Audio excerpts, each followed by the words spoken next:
Hey guys, you're watching Let's Talk About Prepping. This is my first live stream here. And in this live stream, I would like to talk about the 21st steps that somebody might like to take whenever they start prepping. Now, I received an email from a fellow audience member. We'll call him the Wolf.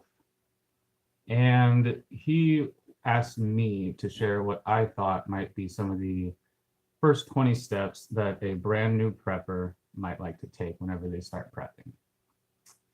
Now, this person is a new prepper starting in October, but he already knows a lot. He's been watching a lot and catching up a lot on what a prepper might want to do. So he sent me an email about the first 20 things that somebody might like to do to get started prepping.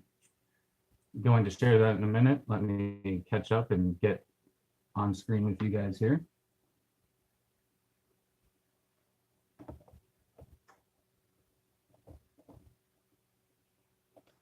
All right, hey guys, I see you in here.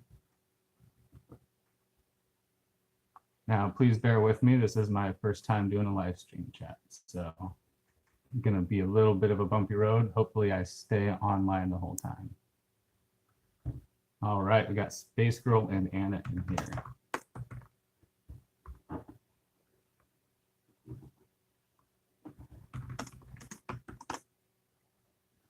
All right. So again, today we're going to just talk real quick about 21st steps that our friend, fellow new prepper, thinks that somebody might want to take whenever they start prepping. All right, step one, store 30 gallons of water. I think that this is a great step one. Now, take in mind that I think that any of these, the new prepper can start just a little bit of and work out from there. So you don't want to just necessarily not start any of these other steps until you've gotten your first 30 gallons of water. You want to hop back and forth, take care of a little bit here and there, and move on and look at the rest of the list and keep watching your YouTube videos and not worry about getting hung up on one step before you move on. So step one that our friend the Wolf suggests is 30 gallons of water. I think that this is really good. Water, aside from air, is going to be one of your main concerns in most emergency situations. So making sure that you have plenty per person, and that is a 30 gallons per person suggestion, is going to be one of your main concerns whenever you get started prepping. As soon as water supply breaks down, you're going to have a really hard time finding that. So our friend's second suggestion is store 3 weeks of food per person that does not require cooking. So canned food, ready to eat. 84 cans of soup is just sort of a blank suggestion that he offers. And I don't think that that's bad at all. Yet again, if you can only do a week at a time before you move on to the next steps and then come back to it from there, I think that that's a really good idea. All right. And by the way, guys, if you have any suggestions, I would like this to be a way for me to help crowdsource some information. Now, please be kind to our friend. I think that he has some really great tips for someone who's only been doing this for a few months. But at the same time, if you have some suggestions, you want to help rearrange some of these items, I would love to have this be a constructive place to offer some tips on that. All right. So first two steps, 30 gallons of water per person, 3 weeks of ready to eat food per person. Suggestion 3, assemble a 3-day bug out bag that will let you travel off-road. So not something that you have to have a car to get around with. I think that's really good. I'm going to go ahead and share number 4 because I actually would swap them. Assemble a get home bag to have with you wherever. Now, this is really going to be dependent on what you expect your emergency to be and what your response to that emergency will be. A lot of people are going to be bugging in. So you're away from home a lot of the time. I think that it would be best to get your get home bag taken care of rather than your bug out bag, and actually to have them almost be the same thing. I realize that you can't necessarily always carry a lot with you to work, especially if you commute, but I think that it's best to always be ready to get home through a fair amount of chaos And then your bug out bag can be ready there. It might even just be throwing a bunch of your supplies into your car if that's all you have so far. But I would flip flop 4 and 3. So assemble a get home bag to keep with you wherever. So trunk of your car or just an expanded everyday carry. And then also a bug out bag that will let you travel off road and which will let you get out of an area of chaos.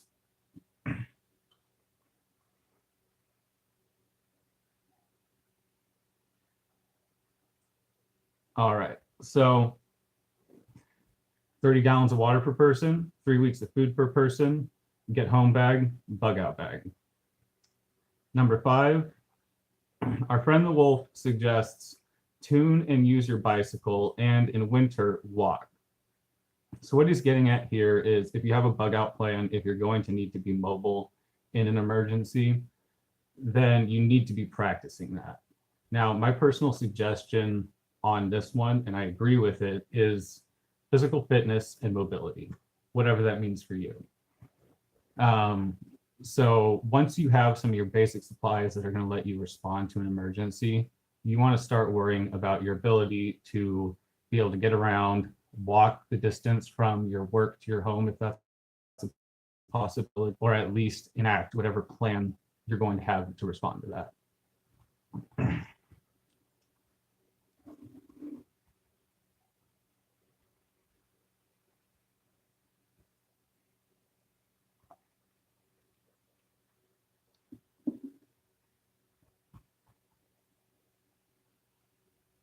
All right. Yep. Good suggestions in the chat there. And actually, number 6 after mobility options is obtain redundant water filters. That was one of the suggestions in the chat there, is to have water production options in your bag, your get home bag, your bug out bag options. So yeah, he covers that with obtain redundant water filters. Once you have your basic 30 gallons, 3 weeks of food, get home bag, bug out bag, physical mobility, you want to have redundant water filter options to start producing food for yourself.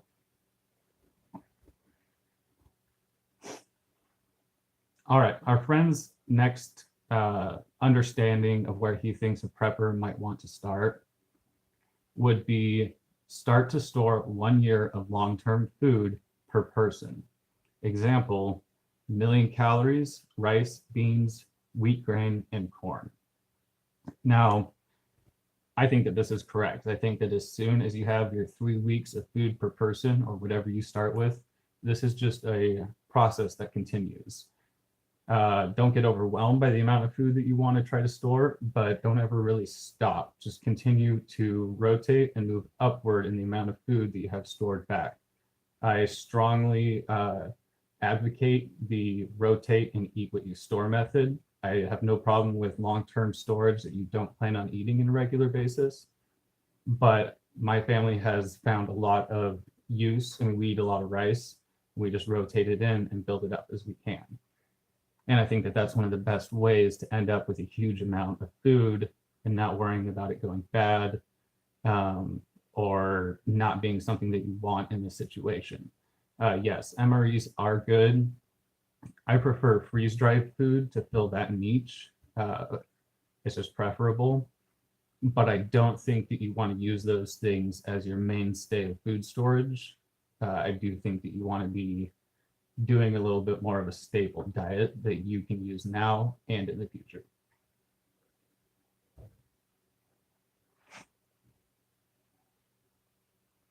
All right, so my note here is I'm sort of going to not drop 7, but put it off to the side, because as soon as you've got your 3 weeks of food per person, I think that you should just continue and start with your 1 year of long-term food storage. And because the next 2, in my mind, are important. Now, his next suggestion is practice with your defensive weapon of choice. And I'm going to go ahead and share with you his number 12, which is medical needs. Now, he was sort of coming at this, I think, from the perspective of stockpiling, like having them around your house. But I would like to point out, I'm personally of the opinion that if you're going to start worrying about defensive capabilities, you also need to start worrying at the same time or beforehand about medical capabilities. If you are going to be worrying about someone attacking you and needing to defend yourself, you will definitely need to know first aid because you'll probably get hurt.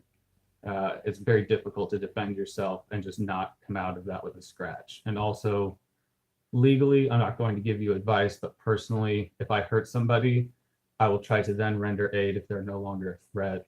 And that's really going to help me out, I feel, legally, if that's a concern after the event. It's going to be up to you and your own safety in that situation. But regardless, practice with your defensive weapon of choice and take care of medical concerns. Those things should go hand in hand, particularly because you're just far more likely to just get a boo-boo than to get in a fight.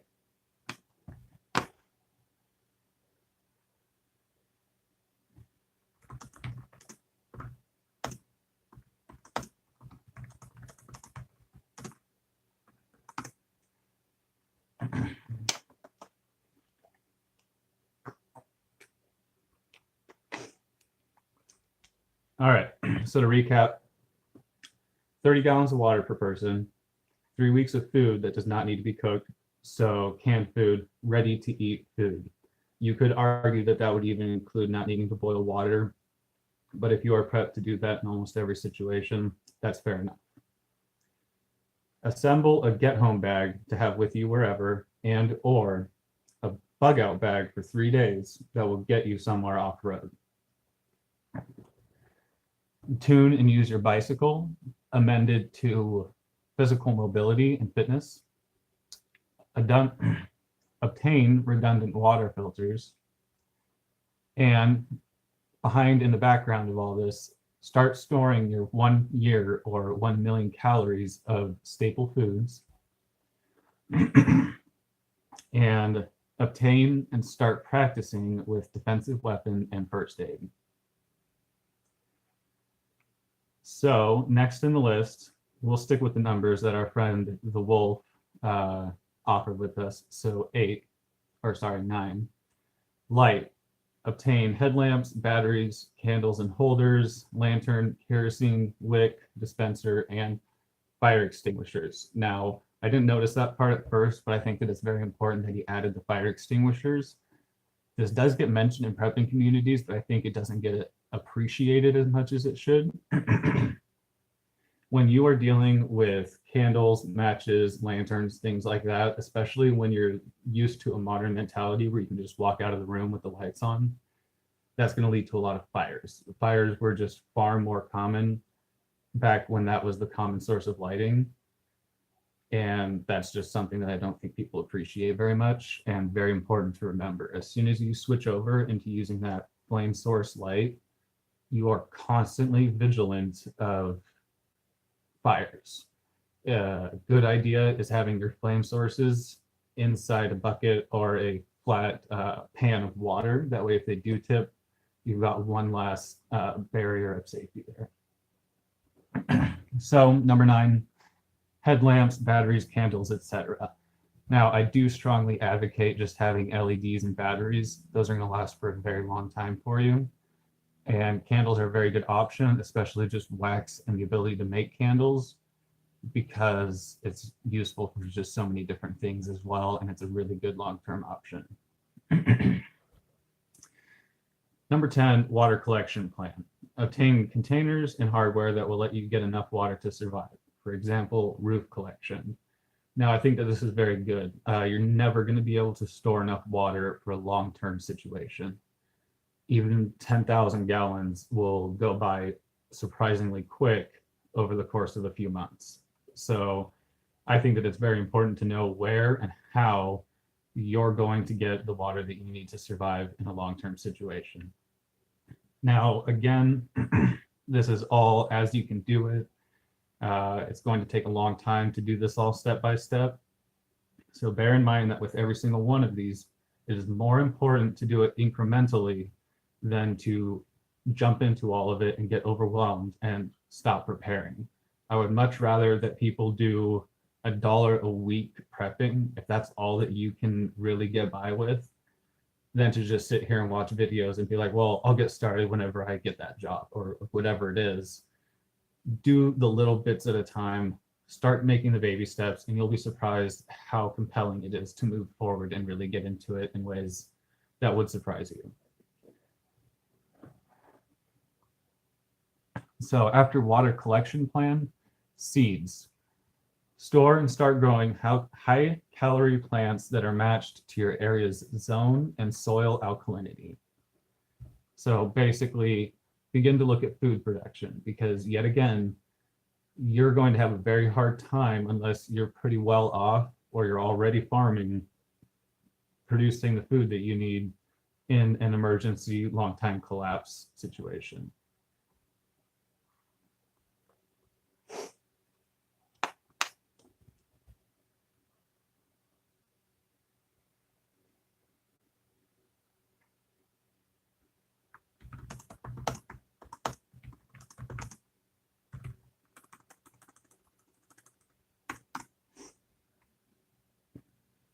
All right, so to recap, 30 gallons of food per person, 3 weeks, 30 gallons of water per person, 3 weeks of food per person that does not require cooking, a get-home bag and or a 3-day bug-out bag, physical mobility and or fitness, bicycle, walking where you plan to be needing to go, redundant water filters, long-term food storage, and self-defense and medical. Oh, lost it for a second there. So we're back at medical, and I'm going to switch from the suggestion of first aid trauma kit options and back to what he was really thinking about here, I think, and that is your medical prepping for at home. That is your medicines that you think you'll need. Those are your things like personal items, feminine hygiene, Band-Aids, long-term medical considerations.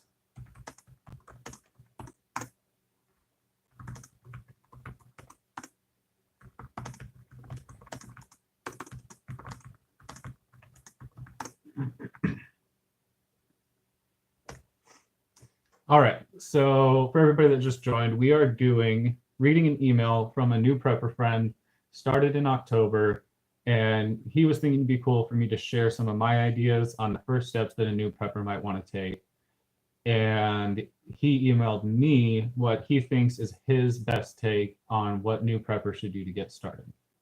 It's a 20-point list, and we're just over halfway through it. So to recap it yet again, we've got 30 gallons of water per person, 3 weeks of food that does not require cooking per person, get home bag and or 3-day bug out bag that will let you get off road wherever you plan to go, physical mobility and fitness. So bicycle, walking wherever you plan to go, being able to move around, redundant water filters, storing 1 year of long-term food, so your 1,000,000 calories per person, practicing with your defensive weapon of choice, and added in there is trauma capabilities, first aid options. 9 is light, so headlamps, batteries, lanterns, and fire suppression capabilities. Water collection plan, food production plan, and now medical supplies.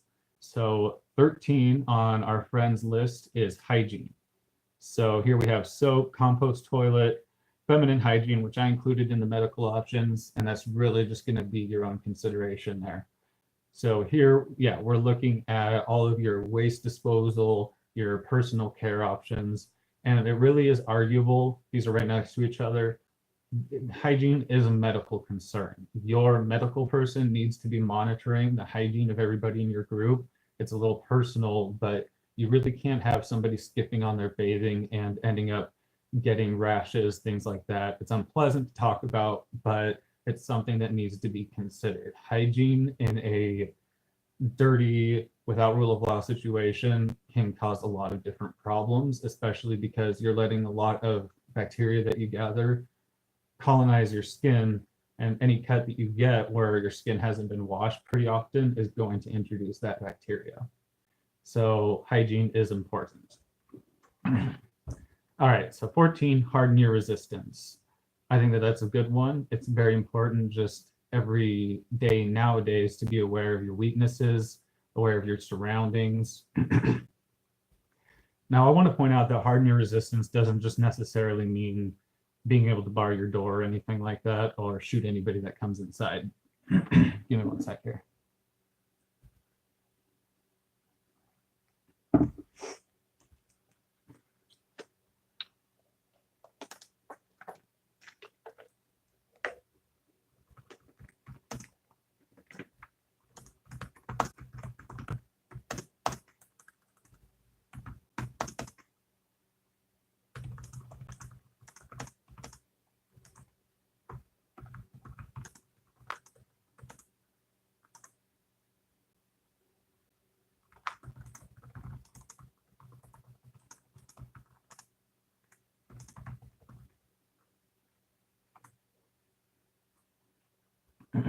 All right. So 15 suggestion is figure out how you'll create heat and cook and obtain that hardware. And I think that that's very good. I think that's important in any situation, whether you live in an apartment or out on the ranch. I think that it's very good to have a large source of BTUs available to you, no matter where you are. If you're in an apartment, that might mean putting a huge stack of newspaper somewhere and having just a little bit of an indoor kind of stove that you can poke out the window. It's really something that you need to consider for yourself. If you live anywhere else where you have a little bit of space outside, I think that it's a good idea to stack as much firewood up as you can. Depending on where you live, you should be able to find somewhere a national forest nearby where you might be able to start picking up firewood with a permit and getting a little stack of wood in your backyard so that you're not chopping up furniture in the first few days of a collapse type situation when the heat goes out.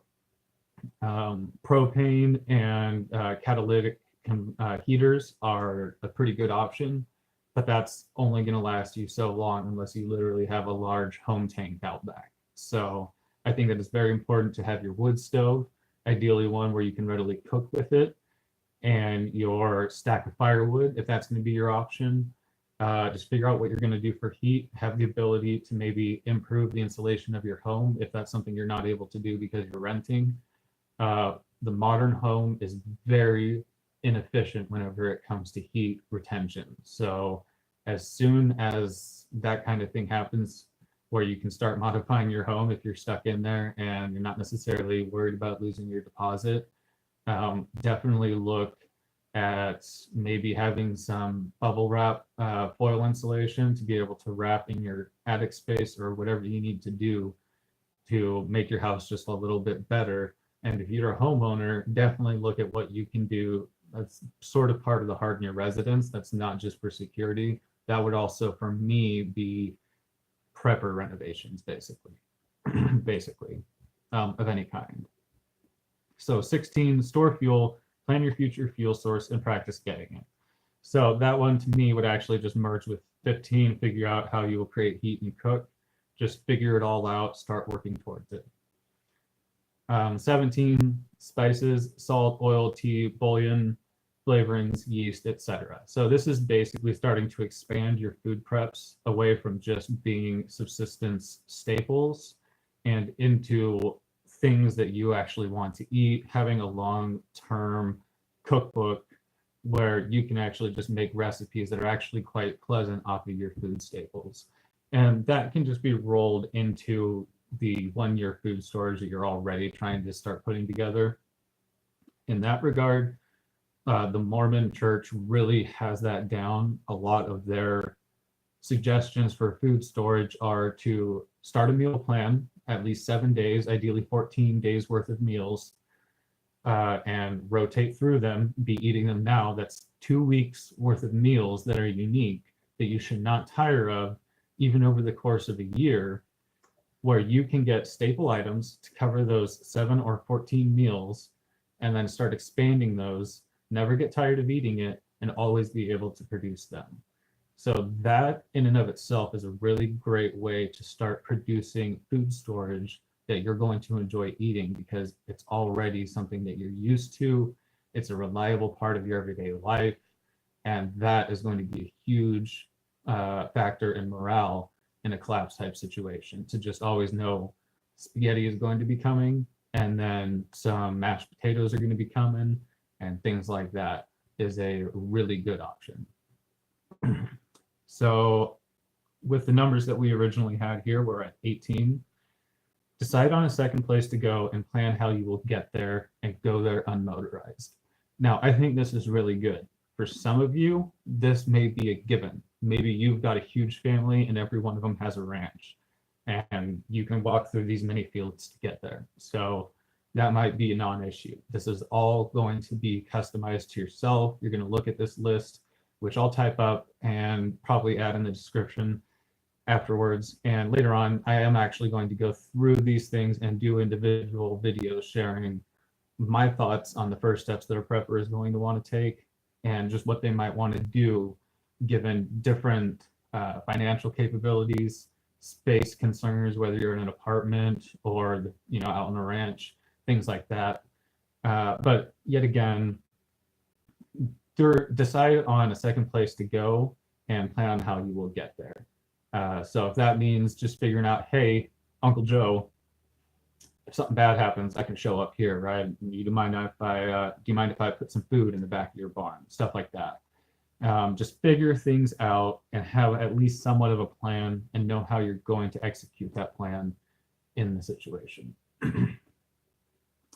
Now, next, based on that, is duplicate everything at the second location. So like I said, ask Uncle Joe if you can put a little bit of like a few totes or something like that in the back of his barn or something like, this is the kind of thing where you're really going to need to either have the second location for yourself or be talking with the person that lives there, having a mutual assistance option where if something bad happens over there, they're going to come to your place. And if something bad happens here, you're going to go a couple cities over and go to their place. So hopefully maybe they'll let you put a few things in their place and vice versa. This is where the group starting mentality is very divided in the prepping community. And it's something that I've been planning to talk on for a while. A lot of people in the prepping community are either paranoid or think that there's going to be this super faithful, ultra loyal, mutual assistance group that every prepper is seeking to obtain. And whatever works for you is going to work for you. And if you can meet people, if you have family members and friends who are that close to you, that you can end up building that level of trust. Maybe you've got ranch neighbors or church friends, whatever your situation is, if you can get that group where you're all out in the open, you're talking about, hey guys, I really think that a hard times situation is coming. Let's do this whole mutual assistance group thing. That's great. But if that is not a readily feasible thing for you to work towards yet, then I don't think that you need to hold that on a pedestal as something that you need to be working towards. My current approach towards group building is having casual friendships with people in my area who are ready to talk about these kinds of things and who I can build a rapport with. And whenever things do happen, we'll be able to interact with a context, with a little bit of knowing each other. In most without rule of law or collapse type situations, you're going to have a hard time communicating with people. Everybody's going to have their guard up. So it's best to know people beforehand who have chickens, who have eggs. If you go knocking on their door after a collapse type situation, they're much more likely to interact more friendly with you than if you just heard their chickens and you came walking up and it's your first interaction. That's why I always suggest going to 4-H meetings, local farmers markets and things like that, and just starting to interact with people at military surplus stores, gun or knife conventions if they happen in your area, just stuff like that, because just meeting people or Facebook groups for the same things, just knowing those people will give you a little bit of a network to deal with in a collapse type situation. And that's the only way that you will ever meet people who might be ready to form a group with you. So just remember that group building can be very important, but for you, it might be more a matter of network building than trying to build some tight-knit prepper group where one guy's the medical dude and one guy's the tactical dude, and that's your squad. If you can get that, then that is a very effective prepper group. But for a lot of people, just having yourself taken care of, having something to offer to other people, and knowing the right people who have something to offer back to you already is a very effective way to start your group building methods. And so eventually, yes, hopefully you're going to have a family member, a friend, a mutual assistance person where you can have something, a second location, if it's not just the property that you own outright yourself, where you're duplicating everything there and vice versa. So for number 20, collect items that will make life possible without electricity. Pressure canner, canning jars, grain grinder, clothes wringer, fire extinguishers, etc., and practice using them. So this is basically getting into the very long-term options of you're in a collapse type situation for a year or more, and or just in an EMP situation from the get-go, where your initial preparation and storage is starting to wear out, and you need to start being able to provide for yourself without modern grid conveniences. And I think that you're about there if you have all these other things taken care of. And obviously, if you've been watching YouTube and getting your little oddball preps taken care of here and there, I think that once you've taken care of 1 through 19, you're pretty much there to start worrying about grid down, primitive living type stuff. Not quite primitive living. I don't necessarily think that people need to be worrying about being able to make things from dirt, but I do think that the modern assisted primitive living options like your pressure canner, your grain grinder, stuff like that are important things to be able to start taking care of once you have all of your basic preps and skills taken care of.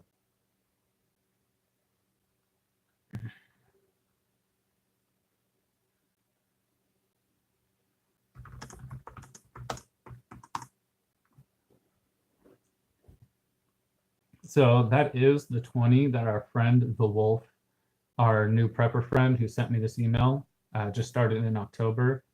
Those are the 20 items that he sent that, by his best understanding, at the time that he sent the email, were good 21st steps for a new prepper. 30 gallons of water per person, 3 weeks of food per person that does not require cooking, a 3-day bug out bag or get home bag that will let you travel off road and get you wherever you need to go. Physical mobility, so tune and use your bicycle or walk your distance. Obtain redundant water filters. Store 1 year of long-term food, so your 1,000,000 calories, if you will, per person. Practice with your defensive weapon of choice, and I amended that to add first aid trauma capabilities because boo-boos are more common than fights.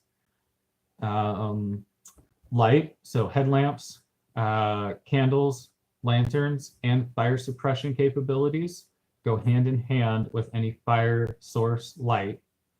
Water collection plan, so containers, hardware, filters, source, because you're never going to store enough water to last you throughout a long-term storage situation. Seeds, so food production capability. Medical, and so aside from your trauma and boo-boo capabilities, you want to go back to this and start taking care of your stockpile medical preparations. That's your preparation H, guys. That's your lady products. Those are your medications that you need to start putting a pill away here and there if that is safe for you, if that is something you can do without legal considerations. If you do take medications and you worry about those, personally, I'm not on a prescription medication, so it's not something that I worry about, but a lot of my family is. And most medications, this is something that a lot of prepping channels don't talk about. Some do if they're already in the medical community, but doctors are very stingy with medications nowadays. They basically are being forced to make their patients suffer because with most drugs, because somebody else might take them. So it is very difficult to have the medication that you need already, let alone be able to squirrel some away for a rainy day. But if that's something that you need to do, that's a consideration to make. And so that's number 12 is all of your medical concerns for long-term storage options. So I think hand in hand with that is number 13, hygiene. So soap, waste considerations, feminine hygiene here, but yet again, dental concerns, very important. If your teeth go bad, that can very quickly affect the rest of your health. People have died because infections from the top of the mouth go up into the brain, and it's very bad. So antibiotics are something that you want to make sure that you have with your medical concerns if that's where you're at yet. A lot of people talk about that, so you can definitely go check out. Basically, any prepper with nurse in their name is going to talk antibiotics. So definitely medical and hygiene hand in hand. Definitely need to take care of those, and you might even need a person who is going around with a checklist every day, making sure that everybody brushed their teeth and is maybe baby powdered up in all of the moist spots, stuff like that, so you don't have any surprises come out of left field and you're behind the ball on a medical situation that could have been avoided. So 14, harden your resistance. So this to me is prepper renovations. This may be something you can't do because you live in an apartment or renting a house, but you can definitely stockpile some insulation, some lumber, and things like that, the things that you might need to renovate your house to be heat efficient and to be a little bit harder to get into and a little safer for you in a few different situations.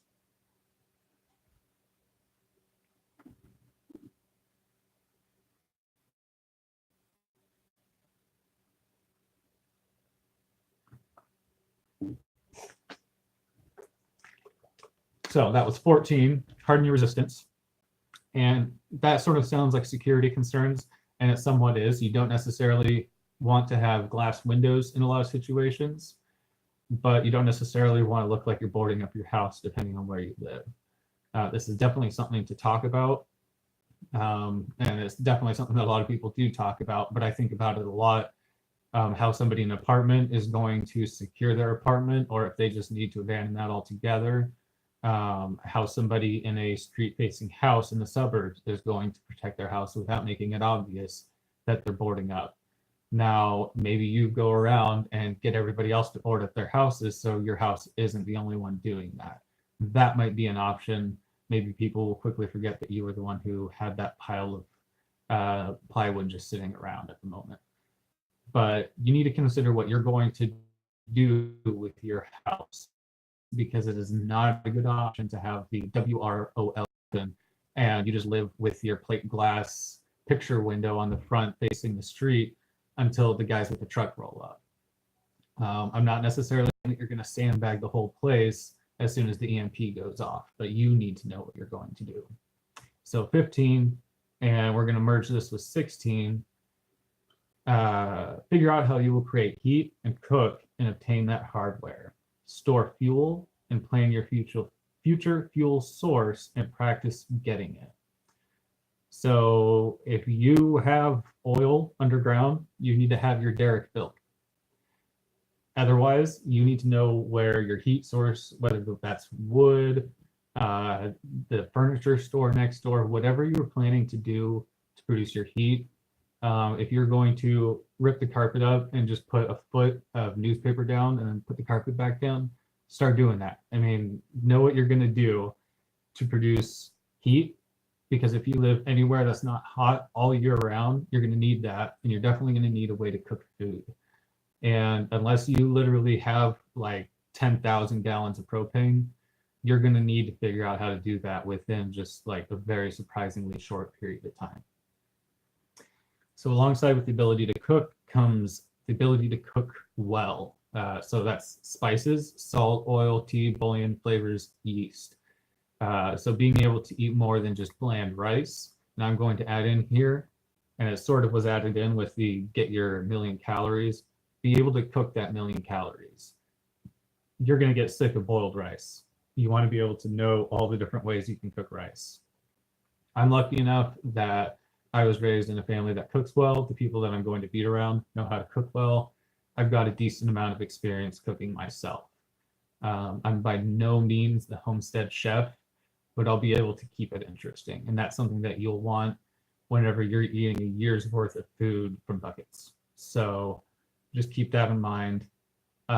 If you have not tried all of the Mountain House or whatever other foods that you're eating, you need to be able to, you need to do that. You need to try it out and ask yourself if you can live on freeze-dried foods, MREs, whatever it is that you're planning to store, three whatever meals a day for however long that situation is going to go on. Whether that's boiled rice, steamed rice, as Uncle Al says, MREs, whatever you have, sprouts. You know, if you are going the sprouted greens every single day route, one thing you need to make sure that you can make that hygienic, because sprouts are very susceptible to multiple forms of fungus and bacteria that will put you out. And also you need to make sure that your gut can handle that kind of roughage and that you can handle the constant process of having to pick your food every morning and eating it. So prep what you eat what you prep, whatever that means. Know how you're going to do it. Cook it over the propane stove, cook it over the sticks, or whatever you have to do regularly enough that you get sick of it, so that you know what it's like to be sick of it. And that's the only way that you're really going to understand if it's a sustainable system for you. So decide on a second place to go and plan how you will get there.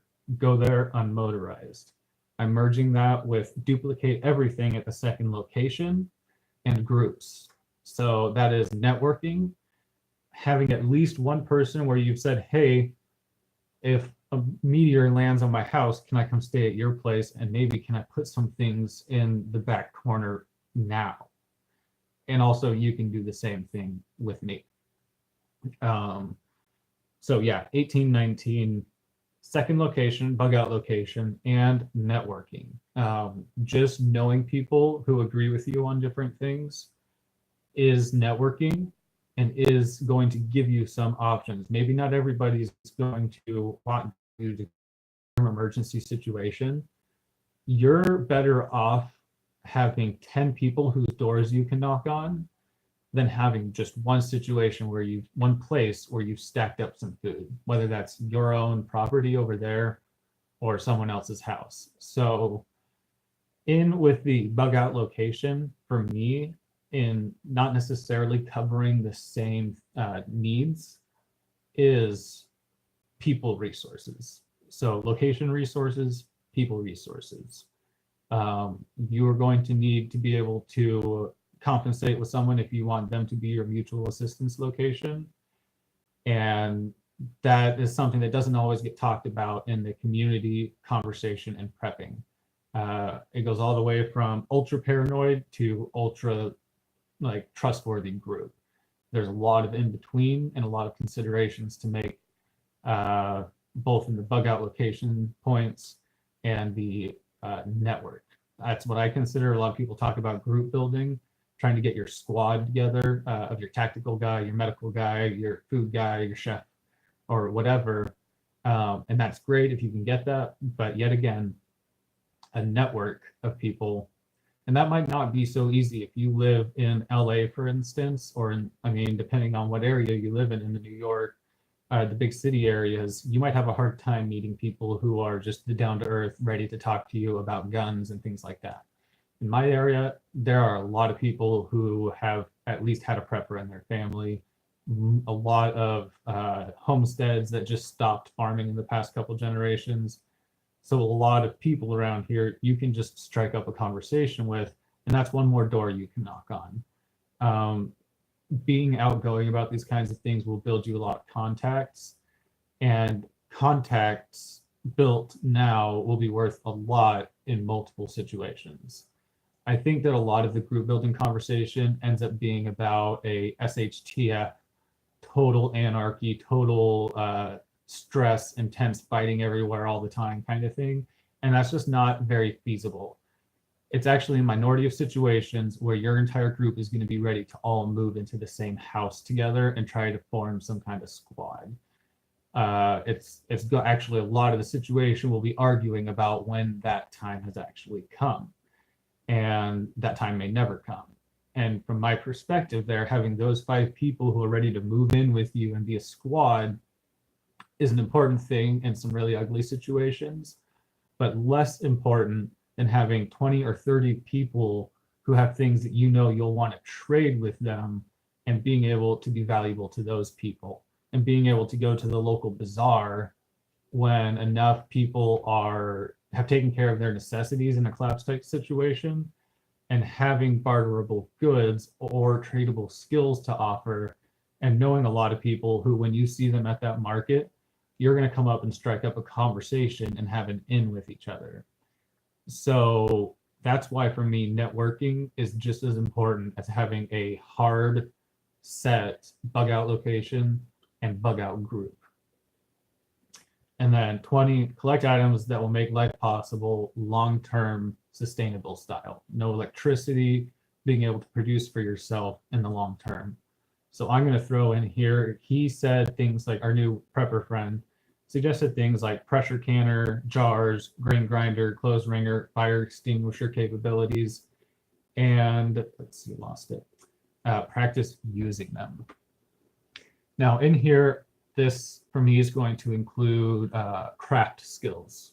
Something, I forget who mentioned it right now, but shoes. Shoes are something that is going to be in high demand in most collapse type situations. Most people wear shoes that just get them by with their current lifestyle. If you use working boots currently, that is great. You're going to just walk right into a collapse and be just fine. I personally, I work in a kitchen a lot lately, and that is very hard on shoes.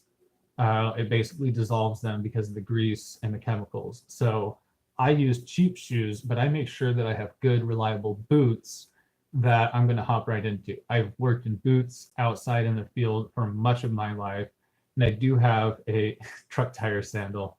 Yes, I've actually thought about that. I'm going to need to learn how to make sandals and decent shoes out of truck tires and stuff like that.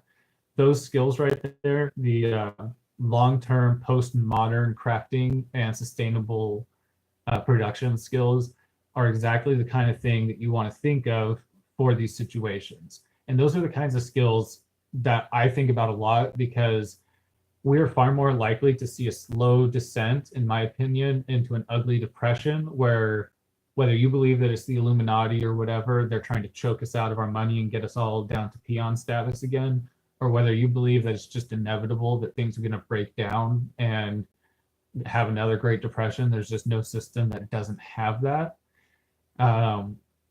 It is a good idea to prepare for just a no economy world, essentially. Everybody stays at home unless they have something to gain or try to get from somebody.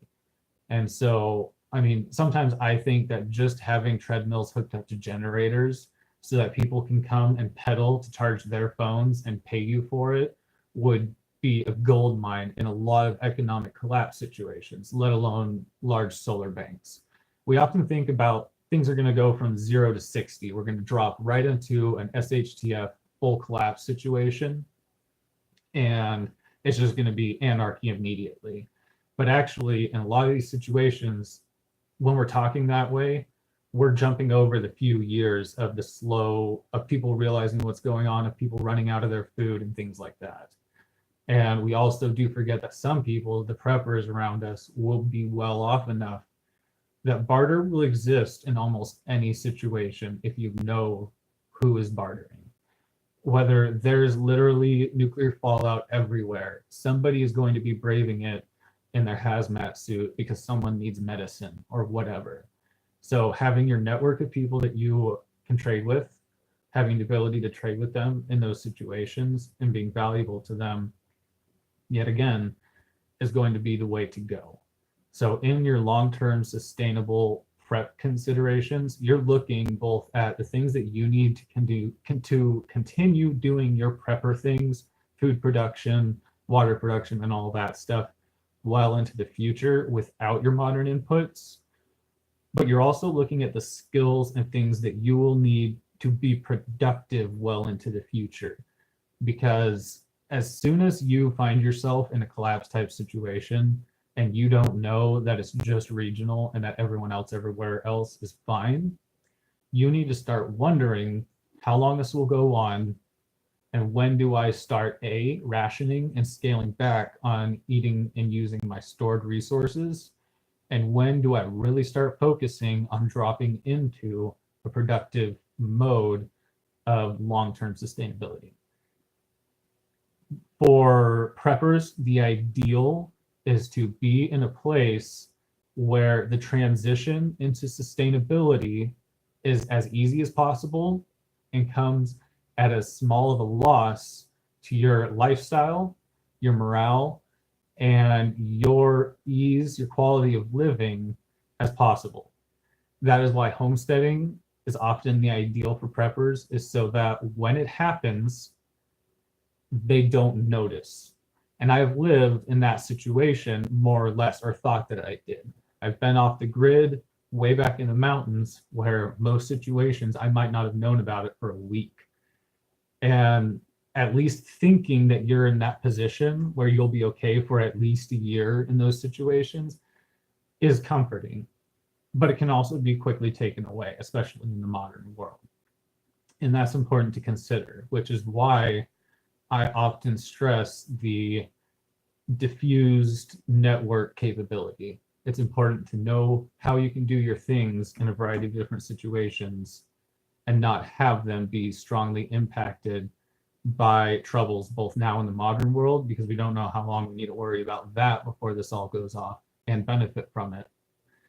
And to not be able to lose those things, not worry about losing those things, having brief emergencies take away your capabilities in the collapse type or emergency situations. Because in those situations, irretrievable actions can have devastating and mortal consequences. And that's something as simple as dropping your water filter. That's something that you can't fix if you can't get the parts or something like that, and you don't have redundancies. So as soon as the situation goes off, you are starting to ask yourself, how long is this going to happen? And what am I doing to start adapting to adapt to that situation? One little thing that I like to keep that pops into my mind when I talk like that is adapt, overcome, excel. And that's something that I thought of to myself before I even knew that I think Bear Grylls had his one that's very similar to it. Now, I like this because you're adapting to whatever happens. Always look at a new situation, whether that's new circumstances at work or just in your life, new challenges. Look at it as, how do you need to adapt? Humanity has the highest ability to adapt to our circumstances out of any living being on Earth.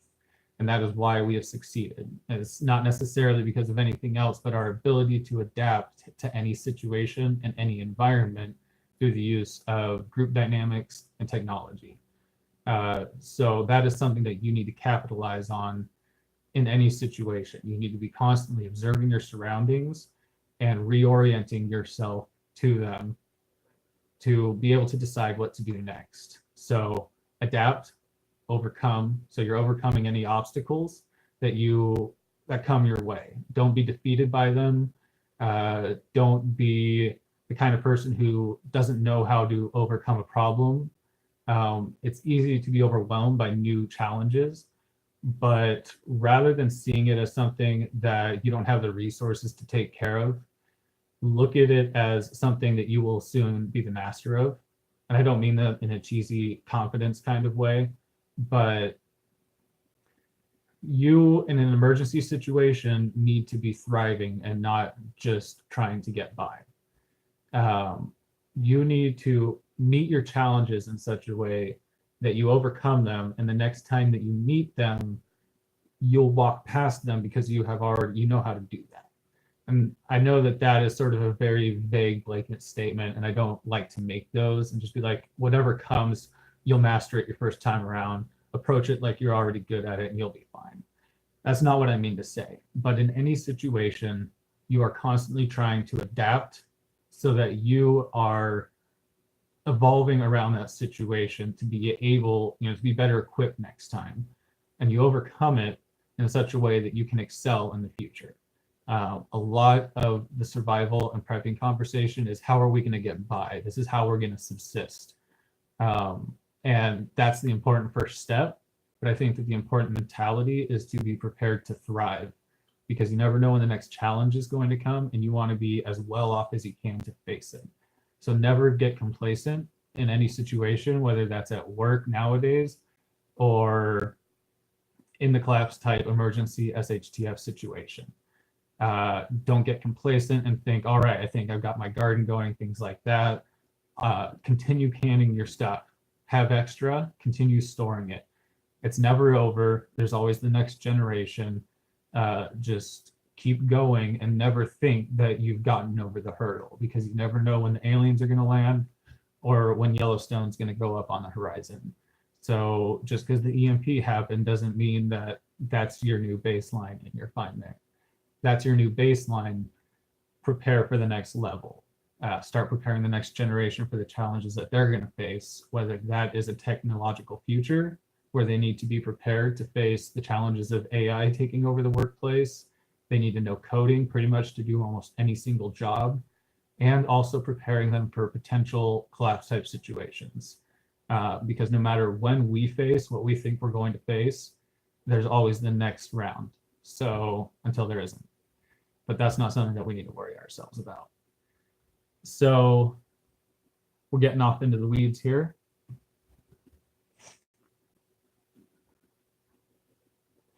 Yep, I just happened to pick up on Corsair's comment. Just make sure your rationing does not put you at a disadvantage, as in you cannot perform needed work. And that's right. Rationing needs to be done well. I did mention that earlier, but you need to make sure that you know what you're doing. I'm more an advocate of eating too much. Not if that's going to put you out later, but that 2,000 calorie mark isn't enough. Often, if you haven't spent a day literally shoveling mud in the rain, or cutting firewood constantly, especially manually, or doing any level of work like bucking hay and stuff like that, you are constantly eating large loads of calories. And that's something that I do plan to do a video on. Is I'm going to do some hard work and see just how much I like to eat. On a hard day's work, I like to start off with about 2 instant packets of oatmeal for an amount, or an equivalent amount of carbs of some kind, and 3 or 4 eggs, as well as some toast and some milk, preferably with some protein powder in it. Now, I could work on less than that, but that's in a current situation when I know that I'm going to go out and move that many tons of material or whatever, long, hard days work.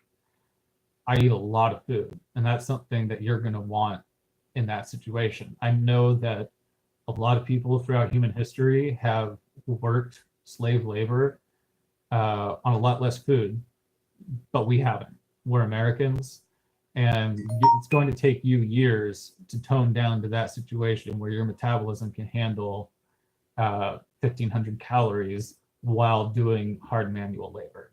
It's going to be a very steep die-off curve if you are trying to do that kind of stuff, and especially if you're doing it without calorie dense or nutrient dense foods.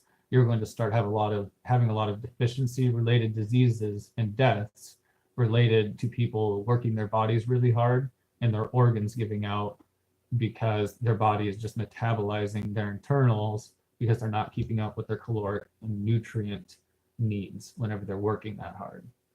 Working hard puts a lot of strain on the body, and it can really have a detrimental effect on your health after a long period of time. I've spent a lot of time working in the snow, in the rain, out in the nursery, cutting wood, just you name it.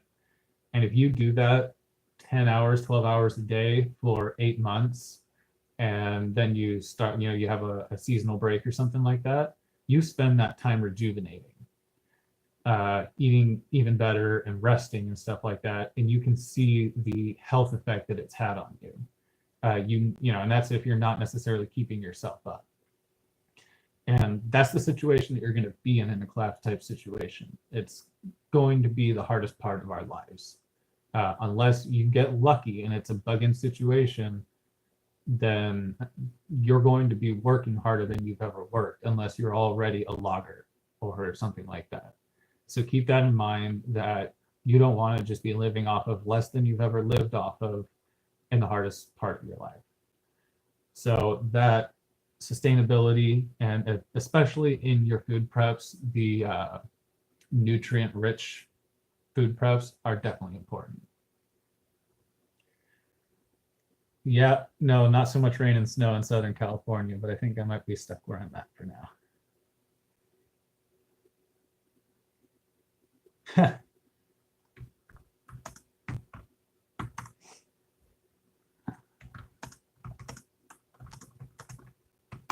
So I've seen some really good chat in the live chat.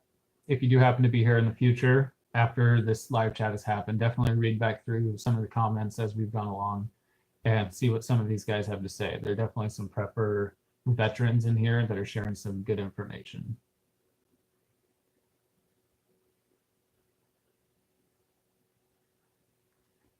Yep. High Desert Pioneer mentioned the calories burnt by mental stress. Resting, your brain accounts for 20% of caloric usage, of energy usage. So when you're stressed out, when you're constantly worrying about that person who's gone to town, or you're that person who's gone to town, when you've got someone who's injured that you don't have the medical capability to take care of and they're slowly maybe dying, or you have someone who's maybe sick in a way that you can't diagnose, whatever your situation is, your supply is slowly dwindling, that stress, aside from putting toxins into your body and being very bad for you psychologically and people around you, is burning large amounts of calories. That's why morale is important. That's why your mental state, your ability to maintain level-headedness in stressful situations is important. And those kinds of things are important things to think about, because whenever you're in this collapse type situation, I don't think anyone nowadays appreciates the amount of stress and anxiety that it's going to give people.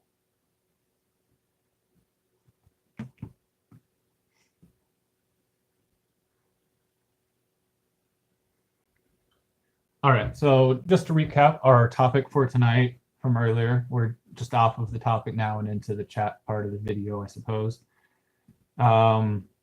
We were talking earlier because a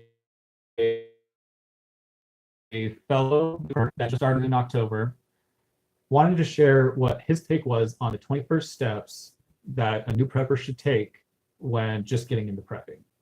And so he sent me an email that was listing what he thought those 20 steps, some good ones were. And he asked if I would share my thoughts and maybe do some videos on it if I felt like it.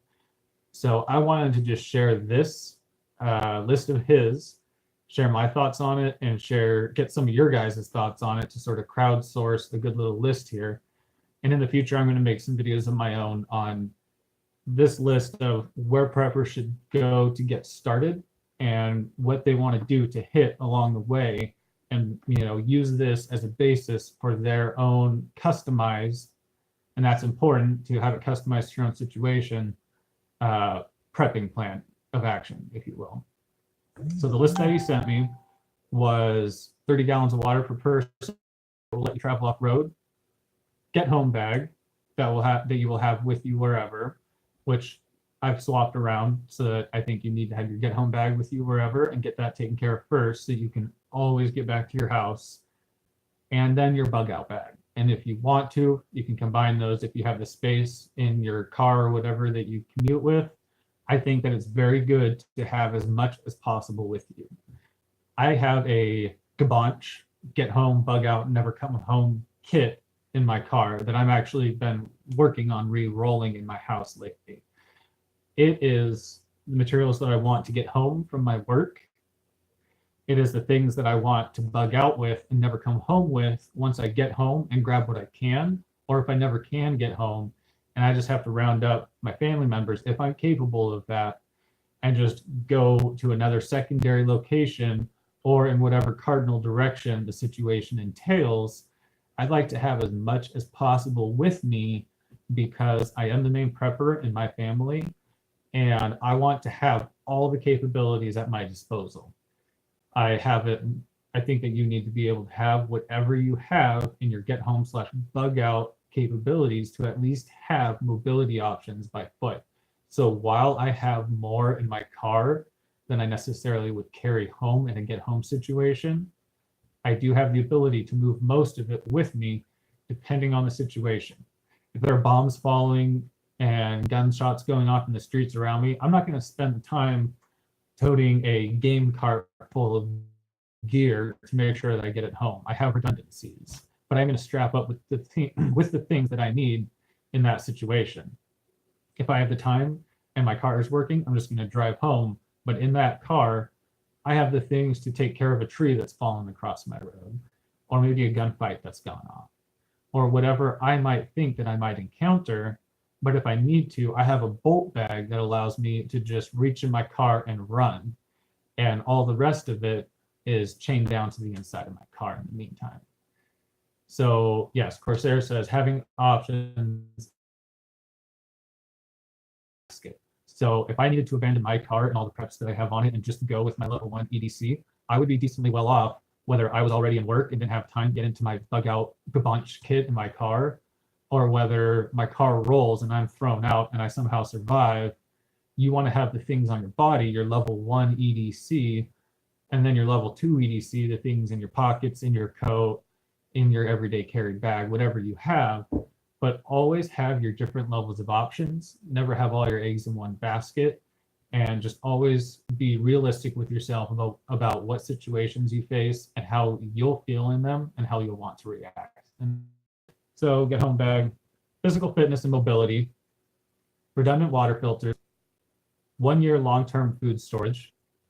And I'm going to amend that with make sure that it is nutrient dense and will allow you to have all of the sustenance that you need over that year period and all of the morale that you will need over that year period. Rice, beans, sorghum, not going to do it. So make sure that you're able to be happy with what you're going to be stuck eating for that entire period of time.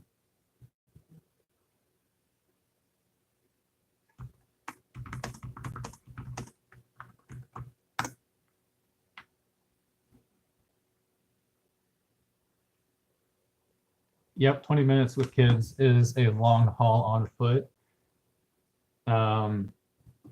Definitely a good idea. I mean, I'm sure you take care of a lot of the things for your preps, your kids, to keep them happy. I know you can't keep bikes with you all the time or anything like that, but depending on the kind of road, well, I wouldn't suggest rollerblading because that's too injury prone, but yeah, it's definitely a consideration to think you're going to keep your kids happy for a long walk. 20 minutes drive is a couple hours. But a little bit of hard candy and a little bit of morale. Music helps a lot if that's safe for your situation. Music is underappreciated in the prepping community, but it is going to be one of the best options for morale, is just being able to play some tunes that anybody's going to like.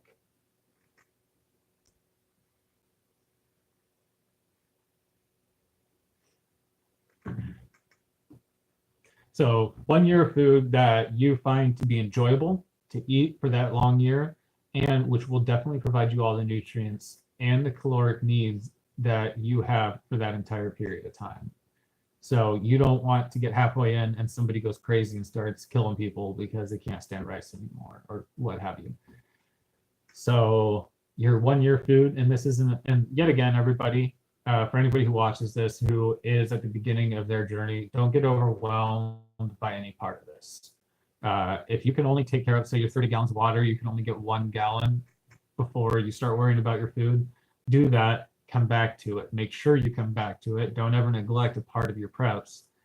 But it's not necessarily feasible for anybody for everybody to go out and just buy their 30 gallons of water. If you can go out and just buy a 50-gallon drum of water and fill it up and put bleach in it on the first date, that's great. And then you just go and buy like a year's worth of MREs, which is not the way that I would do it. But if you're able to just go out and look at a list of YouTube videos and just boom, bought all those things, there's my year worth of food, boom, there's that, that's great.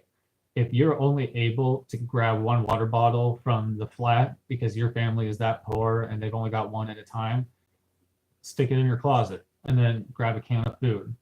and then go and do some workout, put something in your EDC to expand it a little bit, come back to your water, stuff like that. So don't get overwhelmed by any single part of this just because someone says get your year's worth, million calories worth of food.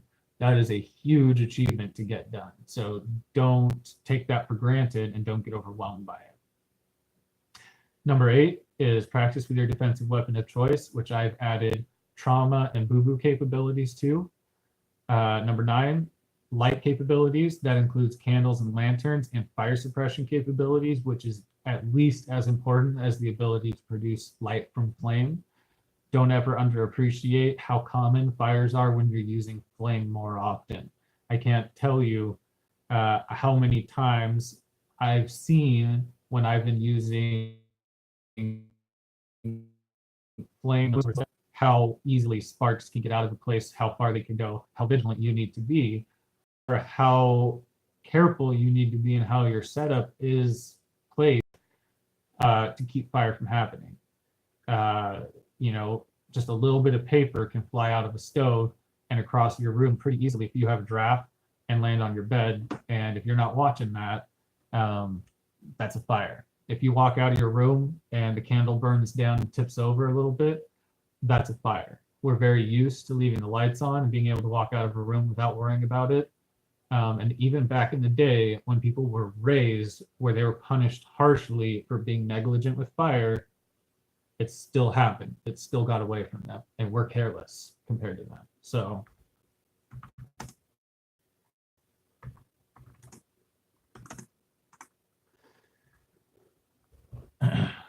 light sources and the capability to secure your fire. Water collection plan, so that's containers, filters, purification, and source. Source is important, having it secured. If you're planning to pond down the street or the river or whatever, walk it with buckets.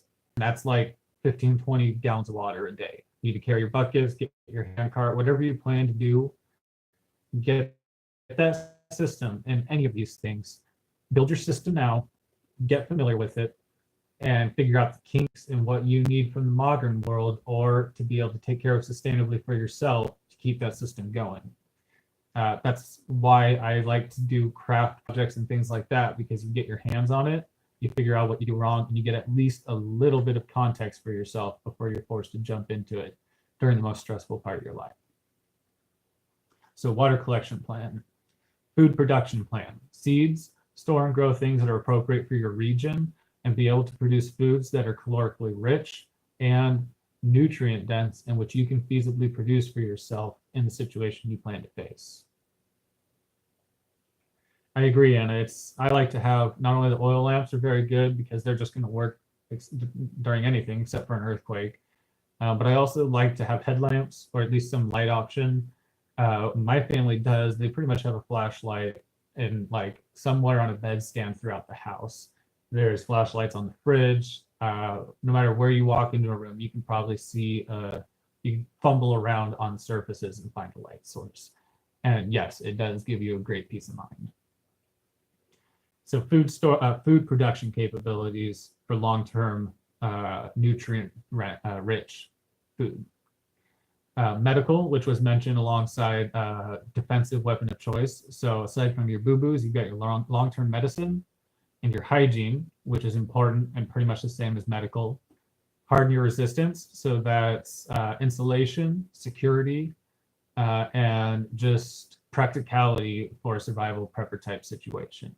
And if you can't do it yourself now because you're the homeowner, or because you're renting, or because you live in an apartment, have the capability and the knowledge to at least do what you need to do if it no longer matters that you're going to lose your deposit or get kicked out or something like that. Know what you're going to do and how you're going to do it without drawing too much attention to yourself if that's a concern. So you don't necessarily want to plan to like put boards over your windows and sandbag the outside of your house. You might be better off just closing the curtains and just building sandbag walls around windows. But then if someone wants to knock on your door because things aren't as intense as you imagine, that would be sort of awkward. So always gauge your reaction to the situation, but harden your resistance. That's security, heat efficiency, just whatever you're going to do to be sustainable in the long term. Whether that's having an elevated water tank so that you have gravity water and knowing how you're going to splice that into your existing water system. I've known people who have had redundant water systems so that when the pressure turns off, they just flip the valve and it's all coming from gravity now. When the grid goes down, flip the breaker and you're on solar of 2 different voltages. That's a very advanced level to be at, but just have your house ready or have the ability to get your house ready for whatever situation you might face. Figure out how you will create heat and cook and obtain the systems that you'll need to do that. Store fuel and plan your future fuel source and practice getting at it. Yes, chickens are very good. Lots of people have chickens. Nowadays, people joke about how too many people have chickens and it's like a fad, at least in my area. But anytime that anything ugly happens, all those chickens are going to be very valuable and there won't be enough. There's a lot of rabbits loose in an area near me, and a lot of people see that as a nuisance, and I'm sure it is if you live there, but everyone's going to know where some rabbits are. The grid goes down. So 17, spices. So be able to cook your food well. And lost my connection for a second there. So we're talking about the spices, flavorings, and yeast and things like that. Those are your accoutrements, if you will. Those are the things that go with food but aren't exactly part of the rice. This gets talked about quite a bit and then it gets forgotten about quite a bit. I make sure to pick up some spices and some of these accoutrement type items whenever I'm doing anything else, because flatbread just isn't as enjoyable as some properly cooked bread, and soups with spices and things like that are very good. There's a reason that spices historically have often been worth their weight in gold, at least, depending on that. And often more because of the desirability. So definitely one of those options that I like, because you can spend $1, you can spend a fraction of just the cost of an hour's worth of labor and get something that could be worth its weight in gold in a future situation. And to me, the novelty of that aspect of being able to just buy a bunch of cinnamon or things like that, and then being able to trade that situation is enough of a novelty to just do it for the fun of it, let alone the fact that having a nice spice collection is going to save your mental state in multiple situations. And yet again, could be a very valuable barter option. And spices do have a lot of nutrients in them, depending on which ones.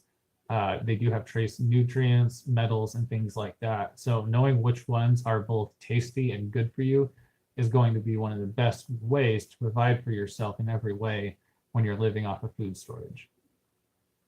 So 18, decide on a second place to go and plan how you will get there. Go there unmotorized. 19, duplicate everything at the second location. And of course, with grouping, network, that means to you, whether that is just knowing all the rednecks in your area or knowing all the people who go to farm homesteading Facebook groups or farmers markets, or going to the gun club, whatever that means for your ability to get in with people around you who have things in common. And that doesn't have to be prepping or homesteading people. Just having friends will give you an in with people. And if they're not someone who is being productive in that collapse type situation, then don't interact with them too much. But knowing people who know that you're a level-headed person that they might like to, yet again, then just having a few super loyal people who have what they have, because you can go knock on doors knowing that they're not going to be hostile towards you when they see your face and be like, hey, I've got this, do you happen to have a little extra of this? Or however you're going to approach that situation. But yet again, bug out location and networking, social networking, not the Facebook kind, but the actual interaction with people, whether that's barbecuing out front of your house like people used to and knowing who your neighbors are. Because a lot of people talk about, oh, you got to keep everybody from knowing that you got guns. You don't want them to know you. You don't want them. And that's true if you're worried about them not trusting you. But I have a pretty good bead on who a few of my neighbors are. And I know which ones might be old school prepper styles. I've got hunter neighbors and stuff like that. Oh, yep, thanks. All right. So we're running out, I guess, here, guys. Getting close to the usual cap on time. So that is pretty much it. Last item 20, look at sustainability. Look at how you're going to do the things that you're doing for a long time into the future. How you're going to work without electricity, how you're going to be able to craft and provide for yourself when these things happen and when your modern inputs run out and you're not able to replace them. So that's our list of 20 items from our new friend that we're dubbing the Wolf for anonymity's sake. He's a fellow audience member. He's a new prepper from October, and he has a good bead on the things that prepper might want to do to start. So I'll be sharing some of my ideas a little more in depth in the future as we go with videos, but I wanted to try out my live streaming for the first time today and share his thoughts and get some of your guys. And I see that we've had some really great chat. I haven't been keeping up with it too much, but it looks like we've had some really good information being shared by some veteran preppers, and some of my favorite audience members are in here. You know who you are. So yes, thank you. Great live stream, guys. Thanks. Great chat. And have a great night, everyone. I look forward to seeing you around YouTube and in my comments. This has been really great. Apparently I can't spell here. Eat the bacon, drink the wine, read the books, play with the kids, says Acer Rubrum. Good advice. Stay happy, live life. Prepping isn't what it's all about, but it can be in the background of everything. Keep everything balanced and stay safe out there, everybody. Thanks for watching, and I hope that it was good. I'll see you out there.